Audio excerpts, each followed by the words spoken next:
All right. Hello there, everybody. Welcome in. Check.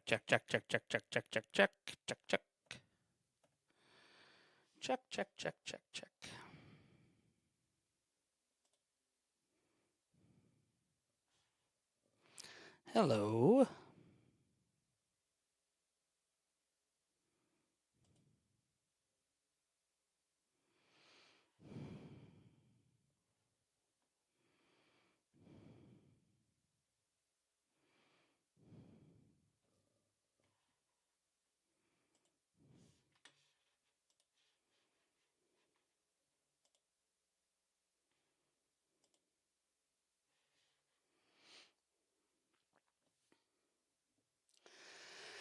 And welcome in, everybody, to the Last Row Podcast, a fan's perspective on sports. It's Brian here inside the ARM Media Solutions Studios on this Saturday night, July the 25th, 2026. Hope you're happy, hope you're healthy, hope you're well, wherever it is you may be joining us from tonight. Remember, you can catch us live online, whether that is on YouTube Live. We are there every single night when we're doing the podcast, and that is at the Last Row Podcast. You can check us out on X as well, at Last Row Podcast, and X Live as well. You can also catch us right here on TikTok Live at last.row.podcast. You can check us out on Apple Podcasts and Spotify. Double check our website. Check us out there as well. I'm using check it out a lot tonight. I'm already realizing that. Sorry. Anyway, you can check us out on our website, www.lastrowpodcast.com. That is where you will find links to all of our sponsors, including I Know a Guy Remodeling, as well as Forever Finds Thrift. Big thanks to our good friends there that support the show. Greatly appreciate each and every one of them that are key roles, contributors, whatever you want to call it, key parts of the show. All right, on this evening's edition of the Last Row Podcast, we are going to be looking into the NFL, and we're going to be talking about the NFC East and previewing that division, as we always do. Jersey, good to see you here in TikTok. Alex, good evening. BGY, good evening. Superior Auto and Body, good evening. All right, let's go ahead and let's get into it, and let's talk here, if we can, about the big news of the day. And that big news of the day is the San Francisco 49ers are in a little bit of, to put it nicely, the 49ers are in a little bit of trouble here to start training camp. And that's because head coach Kyle Shanahan, thankfully, is okay after getting into an automobile accident last week, as first reported by ESPN and by Adam Schefter. Pro Football Talk was all over it as well. So, look, this is a big deal. Shanahan sustained a number of injuries, including 40 stitches to his face, 3 broken ribs, as well as breaking his nose, his hand, and needing 40 stitches, and suffering a severe concussion. And that's a big deal. 972 Texan, good evening. Mike, good evening. Welcome into the Last Row Podcast. We're talking here about the NFL, and as training camp is getting underway, the 49ers are going to be limited with their head coach, Kyle Shanahan, due to this automobile accident. Now, thankfully, he is okay. This took place late last week on the 14th when he collided with an SUV near his Northern California home, according to sources. Tim, good evening. Remember my name, good evening. Gregory, good evening. If you're active here in the TikTok live chat, it helps the show. We would greatly appreciate each and every one of you doing that. All right. So, in terms of, and this story is from Adam Schefter and Nick Wagner of ESPN. John, good evening. Shanahan is recovering well, but he still has lingering concussion issues. Tyler, good evening. And that's a big problem for him. That's a big problem for the 49ers. And the reason for that is he's not going to be running camp like he normally does. Easy Like Sunday, good evening. Wayne, good evening. This is Tanya, good evening. This is a lingering issue that's been going on now for over 10 days with these lingering concussion issues. And it's a pretty severe concussion. So you just hope that he's okay. That's the main goal here, right? You're thankful he's all right. You're thankful everybody's okay. But for the 49ers, in really what is looking to become a pretty big year for them, they are going to be without or be limited by not having him there. Assistant head coach Chris Forrester will assume Shanahan's coaching duties, some of his duties, until he is back. But it's going to be a group effort, as General Manager John Lynch said earlier today when meeting the media. Now, again, look, this is a big story. And Kyle Shanahan, to me, and again, this is a fan's perspective. It's real talk, real fans, real talk, front row to it all. Kyle Shanahan is one of the best play callers in the NFL, in my opinion. He has had successful offenses anywhere and everywhere that he has gone. And if Kyle Shanahan is suffering or continuing to have lingering, residual effects from this concussion, how is that going to impact his play calling? I have to ask that question. And I'm not sure necessarily if it will have any. I'm not sure if it's going to. I'm not sure if he's going to be okay. I'm not sure, frankly, what is going to happen with Kyle Shanahan and how this might impact him. According to John Lynch, he added that while there is no defined concussion protocol for staff members, Shanahan will follow the same similar process to what players go through in order to get clearance to return to work full-time. John Lynch, Michael, good evening, says, quote, Kyle basically is going to be like in protocol, and we're going to let the doctors dictate how he comes back, when he comes back. He's been in the building, so we've seen him. It's kind of like what we do with our players, a phased back approach. Number one for Kyle and the Shanahan family is getting him back right. After the crash, and this is from Adam Schefter again, Joseph, good evening. After the crash on the evening of July 14th in Palo Alto, California, paramedics took Shanahan to a local hospital where he spent most of the night before his release. According to Palo Alto Lieutenant Nicholas Martinez, the other driver suffered no injuries. Martinez said drugs and alcohol were not involved and that both drivers were cooperative with the police. No one was cited. Let me repeat that. No one was cited for the collision. Quote, consistent with our standard release of information procedures in such cases, we do not release information regarding the cause of the collision or which parties may have been at fault, Martinez said. With the first training camp practice Sunday, Shanahan will be around the team some and may even be on the practice field, but will not have his usual level of commitment and involvement until the concussion protocol symptoms clear. He did break his nose, and some black eyes are getting better. He broke some ribs, and that's painful, but that's not what's keeping him away. It's the concussion, John Lynch said. And like I said, we'll continue to evaluate him, phase him back, and as he tolerates things, we'll expand those. And that will be clearly directed by the doctors and no one else. TikToker, welcome in. In addition to Forrester taking over the head coaching job, or the interim head coaching job, if you will, Raheem Morris, defense, Clay Kubiak, who's the offensive coordinator, and Brant Boyer will also continue to take on larger roles, according to John Lynch, general manager. Lynch said meetings might be a little different without Shanahan leading them, but he said he believes the veteran coaching staff and older players, such as linebackers Fred Warner, tackle Trent Williams, can handle any added leadership responsibilities while Shanahan recovers. Lynch said, quote, we're not blinking. I believe our culture kind of speaks for itself, and we believe what our culture is, the people.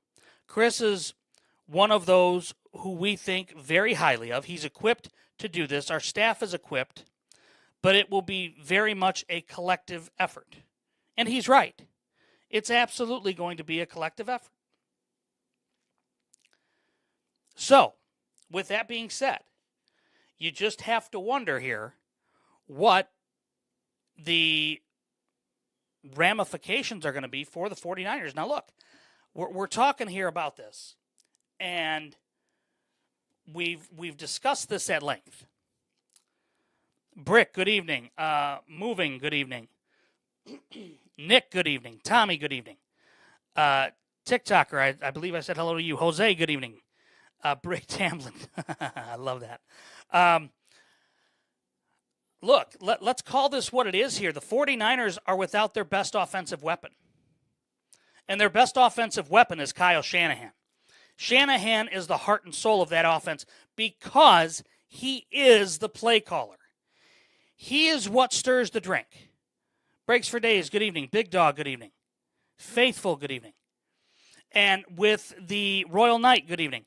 With the fact that he is going to be out of commission, for lack of a better term, and let's just call it as we see it here.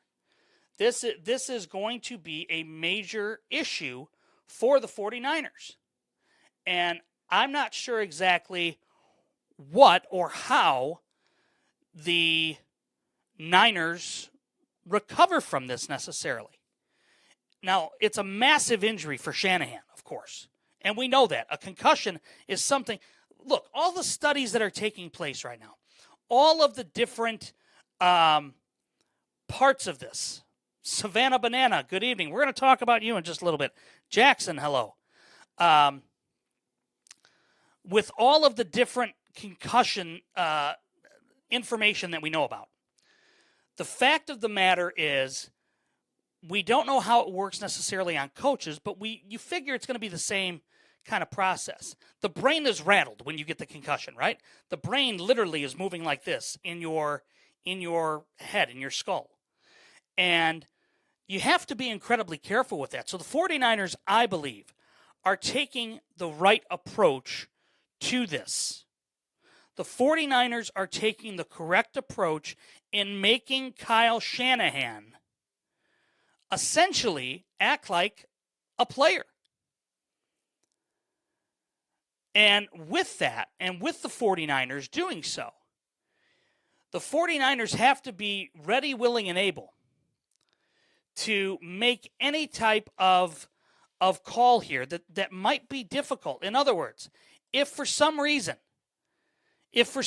Shanahan isn't able to coach game one, well, then you've got a decision to make. Who's going to be the interim head coach?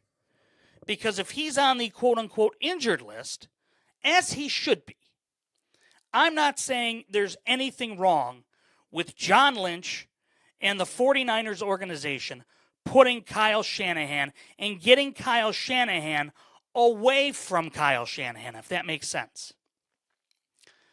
Kyle Shanahan needs to be healthy first. That's the ultimate goal here. That's the number one goal. Thomas, good evening. And with that being the number one goal, the fact is that you have to have a realistic approach if you're the 49ers. For some guys, they don't necessarily recover very quickly from the concussion. They just don't. Other guys are back in a week. The issue is here, we don't know how severe. We just know it was severe enough. And that in and of itself is going to be an issue for the San Francisco 49ers. We don't know what this is going to do other than it gives Clay Kubiak, the new offensive coordinator, an opportunity to call the plays. That's what this allows us to do, or allows the 49ers to do. It allows them to call the plays. And it allows him to be the one to make those decisions. And it allows the 49ers at that point, and Clay Kubiak, Nightshade, good evening, Angie, good evening, to it allows them to get an idea of what Clay Kubiak could be like as a play caller. And with that, and with Clay Kubiak, look, we know how great the Kubiak name is, right? We know what Clint Kubiak just did. Clint Kubiak just won the Super Bowl as the Seattle Seahawks offensive coordinator. We know what Gary Kubiak and how good Gary Kubiak is. Clean Fresh, good evening. Virgo, good evening. We know that history already. The other part of this, too, that I don't think is getting enough play is, look, the Shanahan family has been involved with the 49ers franchise dating back to Bill Walsh and dating back to Joe Montana and all of those guys and back in the 80s. And quite honestly, I think it makes the most sense for them to have another Kubiak right there, right next to Kyle Shanahan. And look, the Shanahan coaching tree, for the most part, is branches off of the McVay coaching tree. Jay Bear, good evening. El Ray, good evening. And those branches, okay, Raheem Morris, former Atlanta Falcons head coach, is there as the defensive coordinator because Robert Saleh, former DC, is now in Tennessee as the head coach. Look, we know exactly what to expect from the Shanahan offense. What we don't know is how Clay Kubiak is going to call it. And quite honestly, Clay Kubiak may be a better version of his brother. We don't know. Or he might be more like his father. The one thing that Adam Schefter points out in the article tonight, or today, is this. Schefter states that there are veteran leadership within the 49ers organization, and he's right. Look, on the offensive side, Brock Purdy, even though he was Mr. Irrelevant, the last pick overall in the draft, he's the starting quarterback. He's been in the Shanahan offense. You have Christian McCaffrey. You have George Kittle. You have Trent Williams. You have veteran leadership already on both sides of the ball. So in terms of the overall tenor of what camp and what this is going to be like for the 49ers, it's not going to be really any different other than Kyle Shanahan's just not going to be that involved. Now, if this lingers to the regular season, then I think you're going to see some significant changes. But overall, Kyle Shanahan, to me, training camp is working out the kinks, right? Well, if you're returning most of your offense, most of your defense, now, Raheem Mostert coming in from the Falcons, coming back and being the DC again in San Francisco. Look, he's not going to change much that Robert Saleh did. Raheem Morris is going to get himself, situated with that defense. Fred Warner's there. He's going to be the voice of reason on that defense. Sarah's, good evening. Two stupid Met fans, good evening. Love that name, by the way. Welcome into the show. We're just talking here right now about the big NFL story of the day, which is the Kyle Shanahan car accident that is sidelining him. It's Luker. Good evening. Welcome into the Last Row Podcast, a fan's perspective on sports where it's real fans, real talk, front row to it all right here on America's fan-driven sports show. Make sure you're interacting here on the TikTok live chat. Make sure you're interacting as well on YouTube and or on X Live. So, one of the big issues here, Frank, good evening. Welcome into the show. we know that the 49ers are a veteran-led squad. We know that. There's not going to be really any drop-off in that regard. I think the bigger issue here is if key injuries start to creep up in training camp, i.e. Trent Williams, Christian McCaffrey, Fred Warner coming back, so on and so forth. Those are going to be impactful injuries for the Niners. On top of, again, not having Kyle Shanahan, their leader, who's going to be in a limited role until he clears concussion protocol. And again, I don't believe that's a bad thing for the 49ers. I just don't. I think it's a very smart move. If Shanahan can't coach in the preseason, so be it. The offense knows what they're going to expect and what to expect from Kyle Shanahan. G&M, good evening. Welcome in. I believe, truthfully, that the 49ers are going to be okay. Now, the issue here is if it lingers, and we've said it multiple times. RGH, good evening. Sweet Piggies, good evening. Derek, good evening. Welcome into the show. If this lingers on until the regular season, then we might see some changes. Clay Kubiak might have a say in the offensive play calling, and rightfully so, as he should. Lloyd, good evening. You have guys that are going to be, Raheem Morris is going to call the defense. We know that. Not too worried about the defensive side of the ball. It's more the offensive side.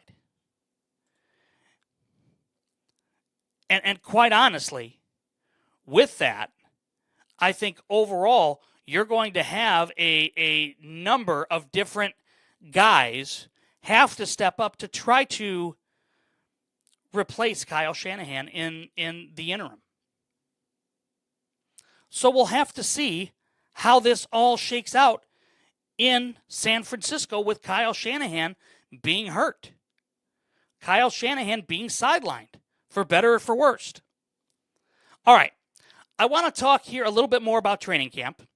And being from the Midwest, players are reporting in Green Bay and Detroit and Minnesota and in Chicago. And I want to talk about the Bears for a moment because already, not even in day full one of training camp, and there are injuries to talk about specifically with one player, and that is Kyler Gordon.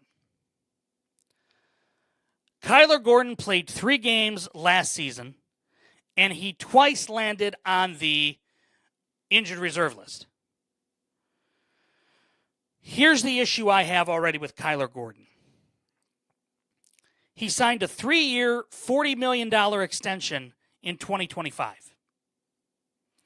He battled groin, hamstring, and calf injuries. Apparently, it's a soft tissue injury that has forced him off of the practice field already. He's going to be on the active but physically unable to perform or the PUP list. Scott, good evening. KJE, good evening. Matt, good evening. Tommy, good evening. My problem is this. The Bears can't afford many injuries on the defensive side. And the reason for that is because we saw how good Kyler Gordon, or how big of an impact Gordon made when he played. We saw the impact that it allowed and the freedom it allowed Dennis Allen. Kyler Gordon is one of the best blitzers out of the slot corner spot in the NFL, period. He's got one of the best sack rates in that regard, or get home rates, if you will. For him and for the Bears, this ultimately now becomes an issue for Ben Johnson and Dennis Allen. And here's why. Ben Johnson last year, multiple times when they were asking about Kyler Gordon and, what were your impressions of Kyler when he was on the field, yada, yada, yada. And Ben Johnson was blunt. Well, I didn't see enough. It's hard for me to gauge what the player's like when I don't see him out there. And he's right.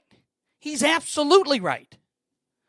So the issue here is that Kyler Gordon already starting the year on the unable to perform list. That's an issue. That's a problem. And that's a big problem for Dennis Allen, who I believe is coaching for his job.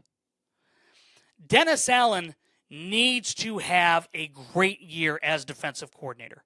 And I'm talking that defense needs to go from the bottom level of the league to at least middle. If they can make that jump to the middle of the pack, they're going to be a much better team overall. But Dennis Allen needs to be better this year. And Ben Johnson let it be known at the end of your press conference.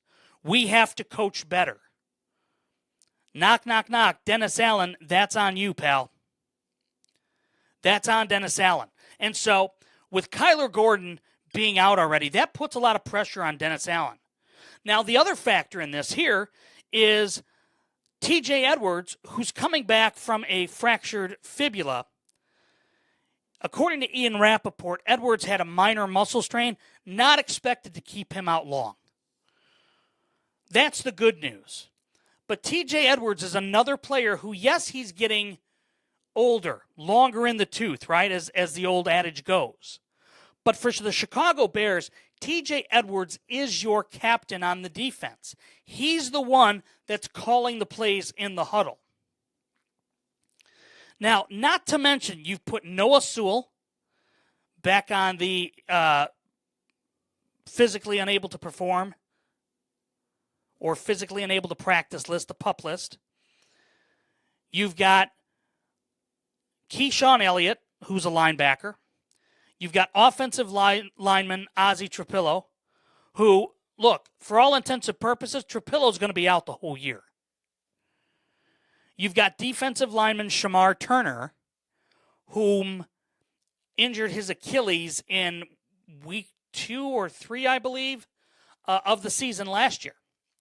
So, look, the bottom line for the Bears is this, and I want to talk about this at length. Cody, good evening.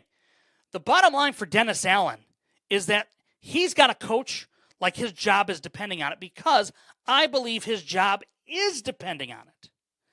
And I don't believe that there's any chance, if they get off to a slow start defensively, there is going to be heat on Dennis Allen. There's also going to be heat, though, on Ryan Poles, Bears general manager. Because if they didn't address, and they haven't yet, if they don't address the elephant in the room, which is the defensive line and the pass rush, for the Bears and that defense, they are going to get eaten alive. And their schedule is, again, the toughest schedule in the NFL.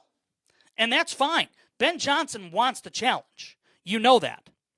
Now, catching up with Cody, I'm going to be on his show on Monday night. Can't wait for that. 8 o'clock Central Time. Make sure you join us on TikTok. Make sure you join us on YouTube. Okay? We're going to be talking NFC North. We're going to be talking Major League Baseball, NHL, ESPN, all of the big news that we've talked about. I'm sure we're going to add in there the Kyle Shanahan news that we've talked about already. But in terms of the NFC North, the NFC North is, I still believe, the best division right now in football, next to probably the NFC West. The reason for that is you have all, with the exception of Jared Goff, you have all young quarterbacks. I would put Caleb Williams right now at the top of that division, right behind Jared Goff.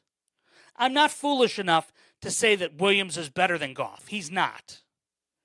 Yet. But I believe he's better than Jordan Love. I believe that he's better than Kyler Murray. So, the Bears, to me, have the best run game in the NFC North. Defensively is where they're going to struggle. And the reason, again, why they're going to struggle is because they are absolutely going to have a massive issue with the fact that Dennis Allen is not going to be Dennis Allen's not going to have all of the keys to the castle that he needs. And because of that, Dennis Allen is going to be limited in what he can do. And with Dennis Allen being limited to what he can do, I'm just telling you right here and now, this is going to be a very difficult year for him if he doesn't get what is all of his toys back, if you will. And so for Dennis Allen, I think that this year he is coaching for his life. And I think within the first 5 games, if Dennis Allen struggles on defense, I would not be shocked if you have Al Harris take over as an interim defensive coordinator if they decide to launch Allen. Which I wouldn't be shocked by it if they did that. I truly wouldn't be. And I think overall it would probably be a good idea to get a different voice in the room. And if that happens with them, if that happens in Chicago, then I believe that the Bears will be a better team. Because new voices, new people, and new overall coaching is going to make a difference. We saw that a year ago with Ben Johnson. And look, the culture's been set by Ben Johnson. The culture's absolutely been set. The expectation level has been set as well. All right, let's take a quick timeout. When we come back, we are going to discuss the NFC East and all of the major changes that took place within the NFC East. And of course, the major question, is this the year that the Dallas Cowboys get over the hump? All that coming up on America's fan-driven sports show, where it's real fans, real talk, and you are front row to it all, right here on the Last Row Podcast.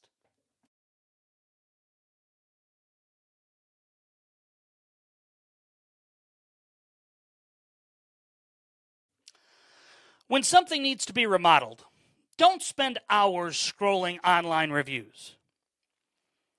Don't cross your fingers hoping you hired the right contractor. Just remember one thing: I know a guy remodeling. From kitchens and bathrooms to flooring, basement, complete home renovations, landscaping, decks, they bring professionalism, craftsmanship, and reliability to every project. Your home deserves quality work from people who genuinely care about getting it right the first time. That's why we are proud to partner with them here on the Last Row Podcast family. If you're planning a project this year, give I Know a Guy Remodeling the opportunity to earn your business. You can catch a link to their Facebook page on our website, www.lastrowpodcast.com, because everybody deserves to know a guy. And now you do. I Know a Guy Remodeling.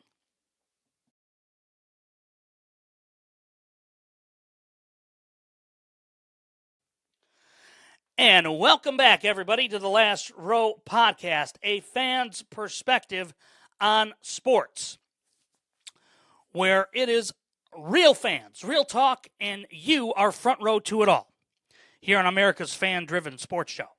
All right, let's talk about the NFC East. And let's not pull any punches here. The NFC East is up for grabs. And what I mean by that is this. The NFC East right now, you've got the Giants, you've got the Eagles, you've got the Cowboys, and the Commanders. We're going to rank this worst to first. Once again. And again, this is just my opinion. So if you're joining us on TikTok, or if you're joining us on YouTube, or X Live, Twitter, whatever you want to call it, make sure you make yourself known in the chat of what you think in the NFC East. Now, let's start with the team that I believe is going to finish last in the division. And that's the Washington Commanders. I believe that the Commanders have one of the worst, and I hate using it this way, but one of the worst luck head coaches out there in Dan Quinn. And here's why. Dan Quinn will forever be cursed and known as the guy who lost the 28-3 lead in the Super Bowl. It was his defense that lost it. No question about it. So I want to talk about that a little bit. Because for the Commanders, Dan Quinn's defensive makeup is not a young team anymore. They're older. So there's that element. Now, the other part of this here is that you've got Jayden Daniels, who, for all intents and purposes, is a quarterback that I believe is a one-read quarterback, and that's it. And what do I mean by that? Well, it's this way, okay? When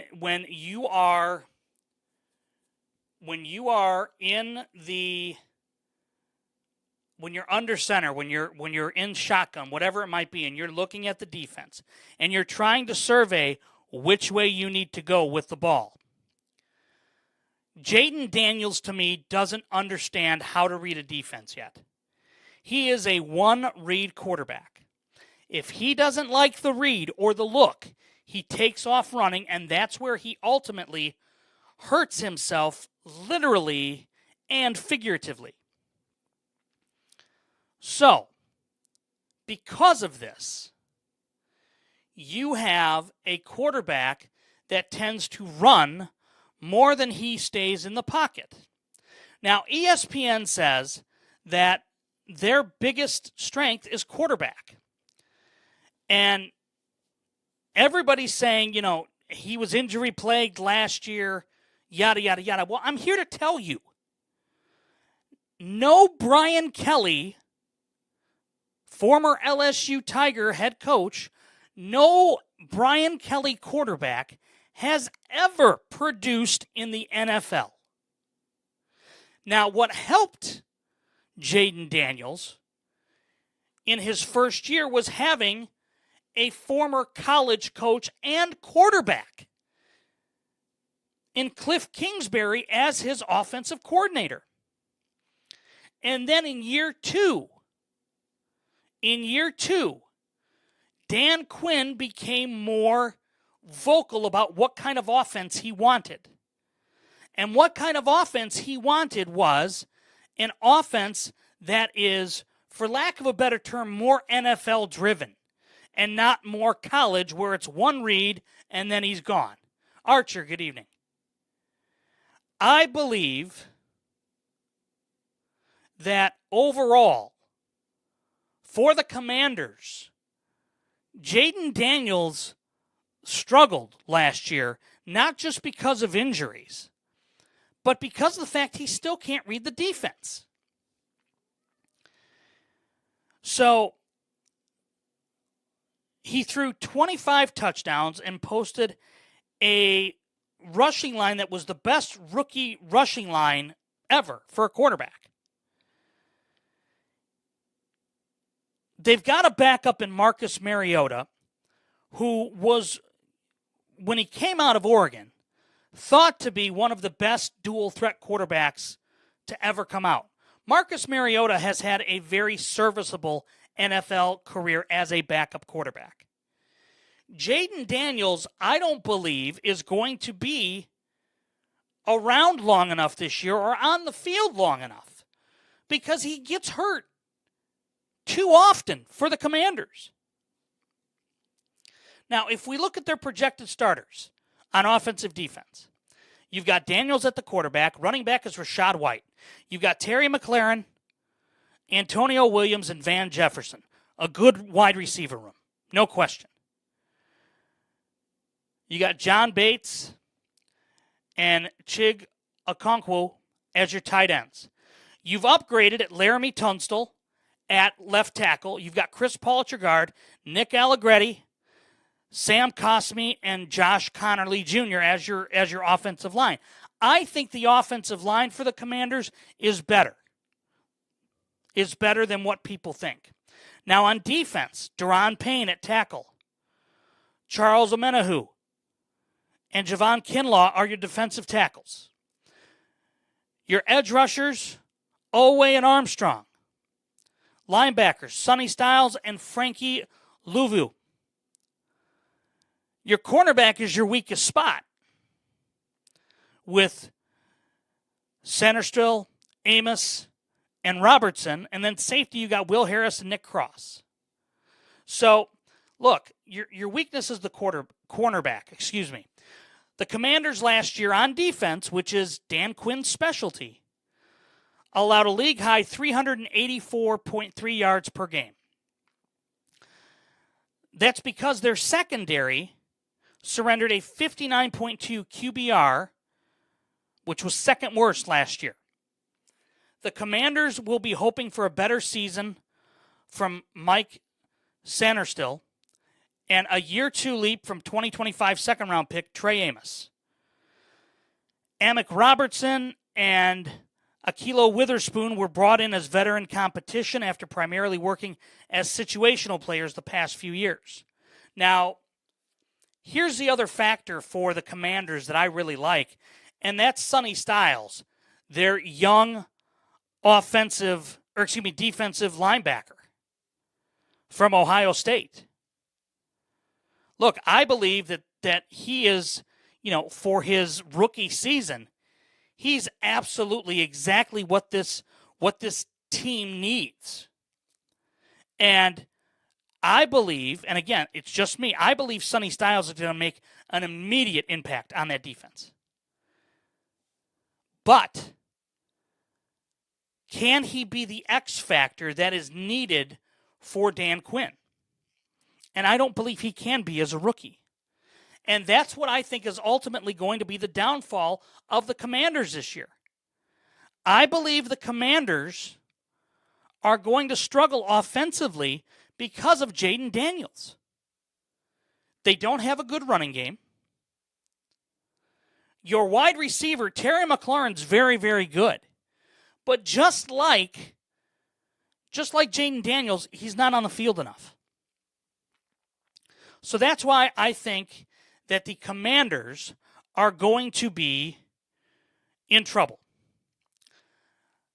And that's why I have them finishing the division last. Next up, the New York Giants. The New York Giants, as John Harbaugh stated multiple times during his introductory team meeting. Now, I will tell you this. We're going to talk about the team meeting from the offensive side of the ball here in just a moment. But let's break things down here in terms of their starters. Jackson Dart is the quarterback. Exciting. Cam Skattebo, bruising running back. Malik Neighbors, electric wide receiver. Darnell Mooney, veteran wide receiver. Darius Slayton. Isaiah Likely coming over from the Ravens. Theo Johnson. You've got Andrew Thomas at left tackle. John Runyon at left guard. John Michael Schmitz Jr. as the center. Francis Mauigoa, right guard. And then Brian O'Neill. For the Giants, it's Jermaine Elamunar at right tackle. Defensive tackle, DJ Reader, Shelby Harris. The edge rushers, Brian Burns, Abdul Carter, Kayvon Thibodeau. Linebackers, Tremaine Edmonds, former Chicago Bear. Fletcher, good evening. Arvell Reese at cornerback. You've got Paulson Adebo, Greg Newsome II, Drew Phillips, Javon Holland at the safety, and Tyler Nubin at the safety. So look, their biggest strength is the edge rusher, without question. The Giants had a pass rush win rate last year that was 5th in the NFL at 41.3%. Brian Burns is the headliner Abdul Carter was as good as advertised as a rookie. Kayvon Thibodeau was down, but he was as good as you'll find for a third edge. Now look, Kayvon Thibodeau has been linked to trades all offseason. I still believe he may get dealt before the season starts. Watch for the Chicago Bears on that one. Their biggest weakness is defensive tackle. They traded away superstar Dexter Lawrence. It's a tough assignment now for the defensive tackle position after the Giants ranked 28th in the NFL in run stop. They signed Roy Robertson Harris in the offseason, who promptly tore his Achilles and is out, leaving DJ Reader and Shelby Harris as starters, who are both over the age of 30. Darius Alexander and Leki Fotu are competing for significant roles. Now, the X factor is the receivers, and I'm including in there Malik Nabers and Isaiah Likely in the tight end room. Malik Nabers at this point in time is not slated to start the season playing. So Isaiah Likely is going to have a bigger role. The wide receiver group has a limited upside, but Likely still has promise. He's now out from Mark Andrews' shadow. He can be the guy that everybody expects him to be. And furthermore, for the Giants, be an option for a very young quarterback in Jackson Dart. Now, the best thing for a quarterback is a good running game. All right? So for the Giants, Cam Skattebo has to be careful in how he is, for lack of a better term, how bruising he is as a running back. There's a lot of tread on those tires. And the fact that he was out most of last year because of an injury, he's going to be working his way back in slowly. Now, running back is one of the positions that I think you can succeed at in the NFL with an average guy. Cam Skattebo is not average. But if I'm the Giants, I want to be very careful about how I use Cam Skattebo. Jackson Dart needs to learn how to protect himself. If Jackson Dart goes down, then the New York Giants, and look, he had a record number of concussion protocol examinations last year as a rookie. That's a problem. It's a big problem. He's got to protect himself. And if he does not, then the Giants are in big trouble. With Malik Nabers' health in question, you bring in a veteran offensive coordinator.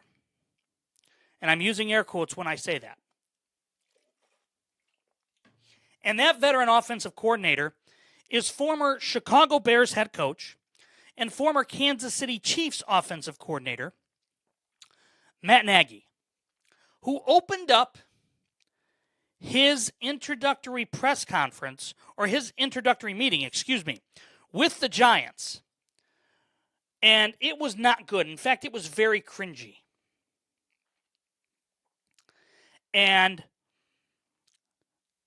during his speech,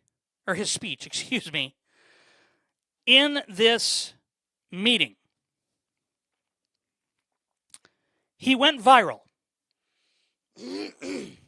for using an acronym that spelled out P as in post, T as in traumatic, S as in stress, D as in disorder.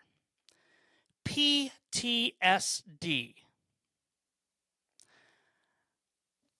It stands for physical, tough, smart, and detailed. Well, look. it's not a good way to start for Matt Nagy.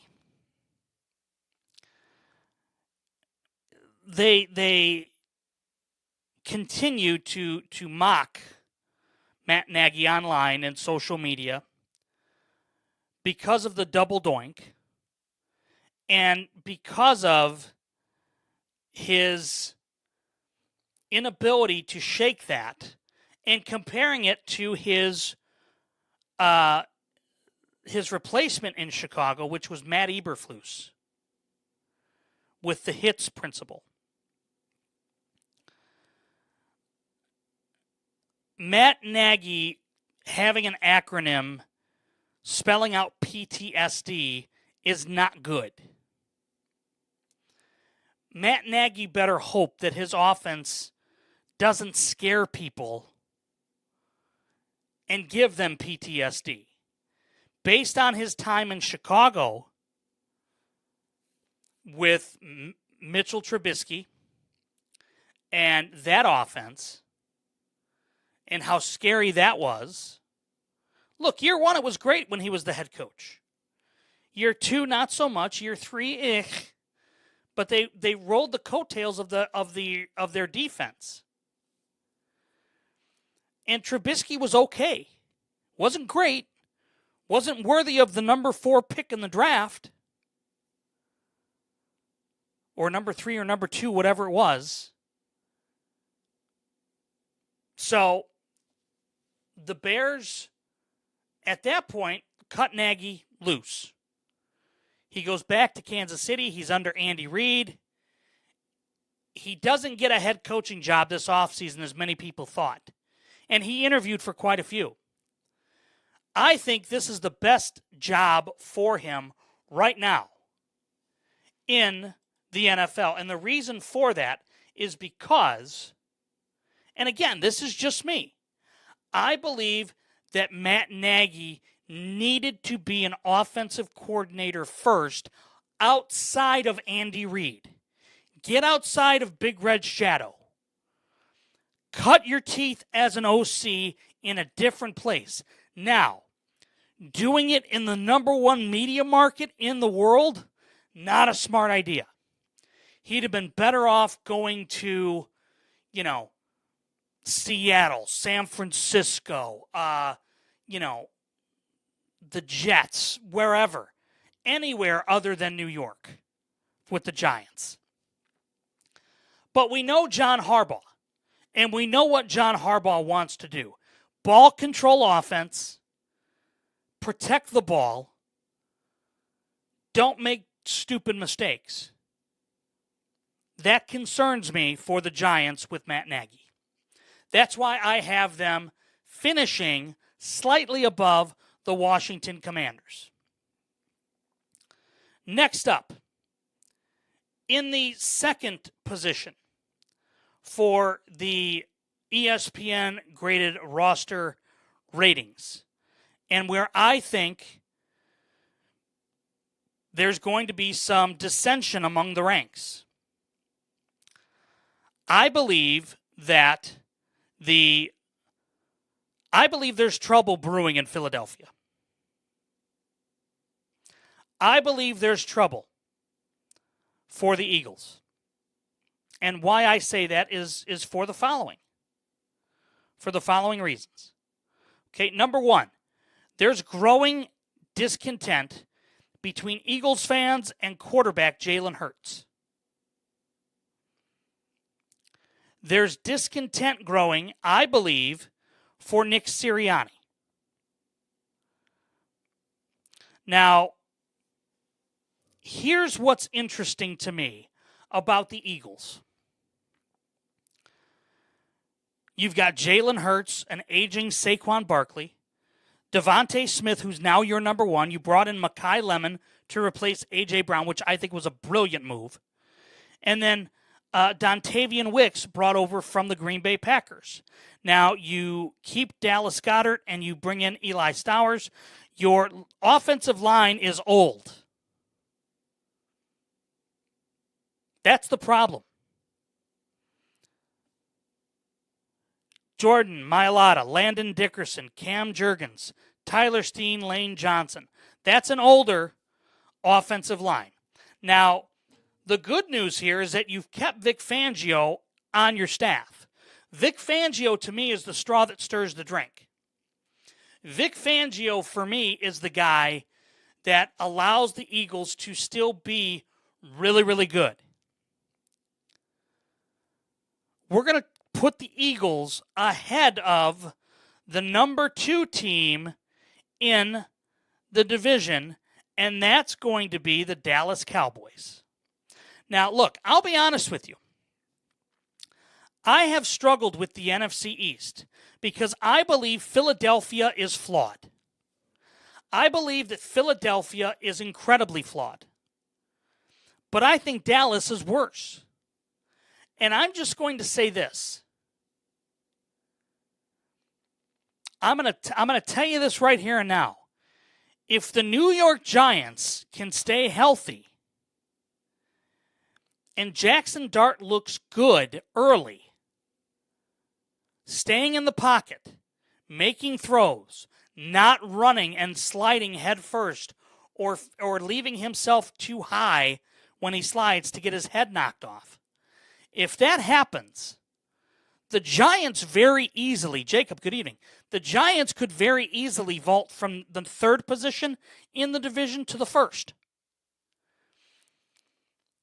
Dallas, to me, will be the 2nd team in the division. They will finish 2nd. You've got Dak. You've got head coach Brian Schottenheimer. And let's be honest here.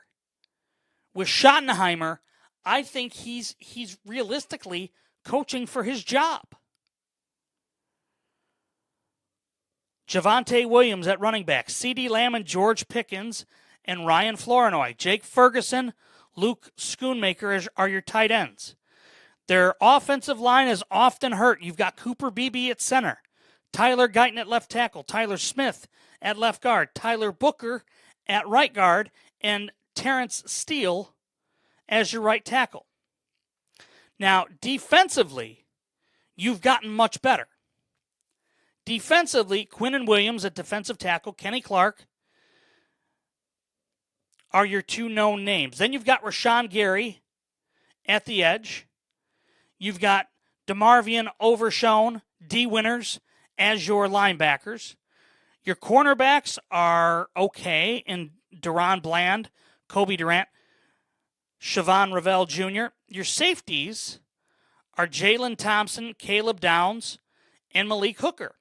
Now, per ESPN, your biggest strength is your wide receiver. CeeDee Lamb is always getting hurt. George Pickens has an attitude problem when he doesn't get the ball. I don't understand how that's your biggest or your best strength. Your weakness is cornerback. They've got to be better after the Cowboys finished last in defensive EPA last year, which, for all intents and purposes, wasn't on the cornerbacks. That was on Matt Eberflus. But they pick up Kobe Durant from the Rams and Darion Kendrick. Their X factor is Caleb Downs, the safety. Caleb Downs is the X factor, in my opinion. They traded up to get him. He's got to be an X factor for him. There's a lot of pressure being put on him as a rookie, and rightfully so. But I believe all of the pressure, truthfully, is on Dak Prescott. And let's not kid ourselves here. Dak Prescott is paid as a multi-million-dollar quarterback that's won. The problem is he hasn't won much. Yes, in the Mike McCarthy years, he won. Since then, not so much. The other part of the Dak Prescott discussion and debate is Dak Prescott is always hurt. There's always a stretch of games where Dak Prescott is out. So if that happens again for the Dallas Cowboys, you can bet your bottom dollar that it's going to be a very long year for Jerry and Stephen Jones and for Brian Schottenheimer. Let's call it as we see it. The Cowboys could very easily, if things go south and go south quickly for them, the Cowboys could go from being a division winner, potentially, to last in the division.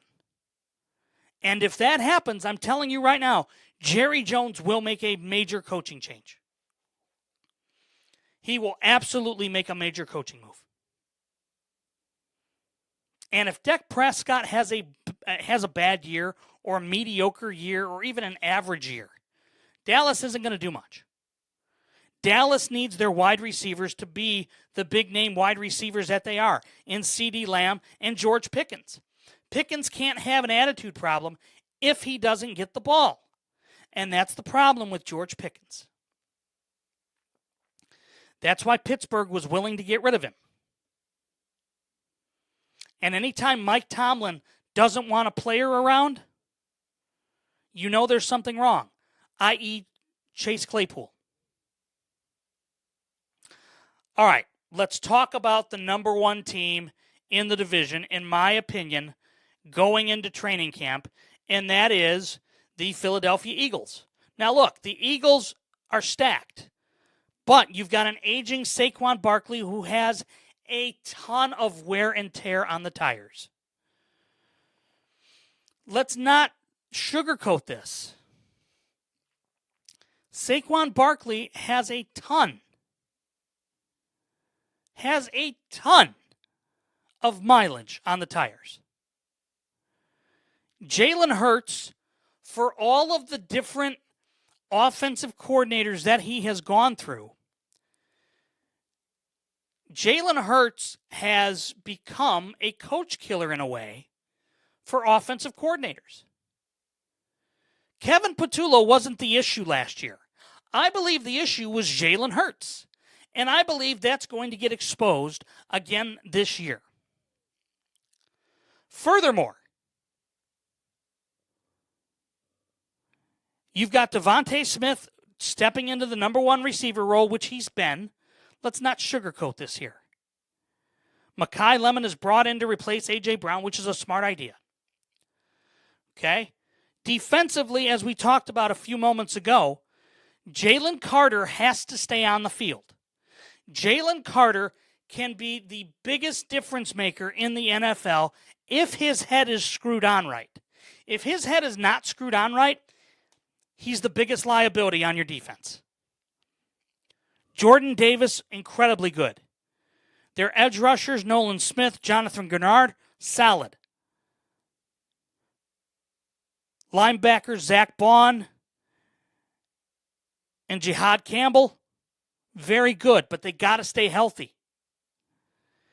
Quinyon Mitchell, Cooper DeJean, Rick Wolin are your cornerbacks. And at safety, you've got Andrew Makuba and Marcus Epps. Now, here's the biggest issue, I think. I believe that there's genuine dissension in the locker room about Nick Sirianni. Sirianni is as brash as they come. Sirianni is as absolutely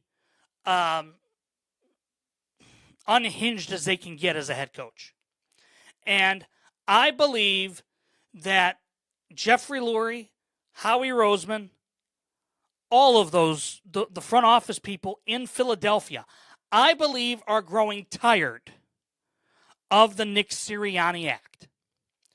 And if the offense struggles, if there's dissension in the ranks, if there's talk about Jalen Hurts, if there's infighting going on, I truly believe Philadelphia could go from first to worst very quickly. And I think they could have a down year. And then I believe you would see a change at the head coach. The fact that they had to try to convince Vic Fangio to stay on the coaching staff when Fangio was ready to retire. Fangio was done. And they begged him to come back. And rightfully so. He's one of the best defensive coordinators in NFL history. There's no question about it. But if he doesn't want to coach anymore, if his heart's not in it, that defense is going to suffer. And then you talk about Jalen Carter, excuse me.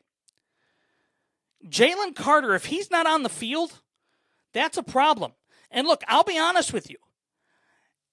When he came out of college, I wanted Chicago to draft him. And I wanted Chicago to draft him incredibly bad.